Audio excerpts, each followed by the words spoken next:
विशेष अधिवेशन बोलावलं जातंय ही गोष्ट जरी खरी असली आणि महिलांसाठी जे आरक्षण दिलं जातंय 33%, त्या आरक्षणाला जरी सगळ्यांचा पाठिंबा असला तरी एका विशेष अधिवेशनाची माहिती आम्हाला दिली जात नाही, डिलिमिटेशनची कोणतीही माहिती आम्हाला दिली जात नाही, हा विरोधकांचा आक्षेप आहे। जर माहितीच नसेल तर आम्ही अधिवेशनामध्ये काय बोलणार, हा त्यांचा सवाल आहे। कविताजी नमस्कार।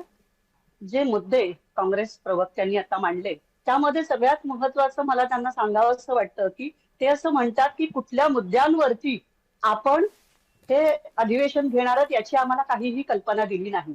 2023 साली सुद्धा काँग्रेसने समर्थन केलं या विधेयकाला आणि त्यांनी सांगितलं तातडीने लागू करा, पण काही घटनात्मक दुरुस्त्या त्यामध्ये करणं गरजेचं होतं, त्या झालेल्या नव्हत्या। त्यामुळे त्यावेळेला जर आपण ते बिल पारित केलं असतं कदाचित सगळ्यांनी समर्थनही दिलं असतं आणि काही जणांनी कोर्टात धाव घेतली असती। सगळ्यात महत्त्वाचा जो विचार आजपर्यंत कोणी करत नाहीये की या 543 लोकसभेच्या जागा आज आहेत, या 1971 साली किती होत्या, यापूर्वीचं सेन्सस कधी झालेलं होतं तर 1971 साली सेन्सस झालं होतं, त्या अनुषंगाने 1973 ची निवडणूक झाली। त्यानंतर आणीबाणी आली आणि आणीबाणीनंतर इंदिरा गांधींनी एक विशेष बैठक बोलून घटनात्मक बदल केले आणि 2001 पर्यंत डिलिमिटेशन होणार नाही।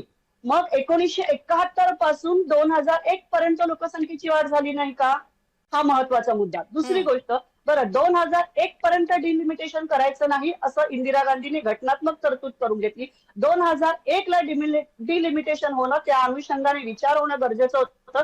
त्यावेळेला कोणाचं सरकार होतं, पुन्हा याच सरकारने पुन्हा ठराव पास केला, घटनेत बदल केला आणि 2026 पर्यंत डिलिमिटेशन होऊ शकत नाही असा ठराव केला। 2023 ला जर हा बदल केला आणि ही घटनात्मक तरतूद करायची म्हटली असती तर हा मुद्दा आड आला असता। 2026 सुरू झालं आणि भारतीय जनता पार्टीने हा मुद्दा उचलून धरला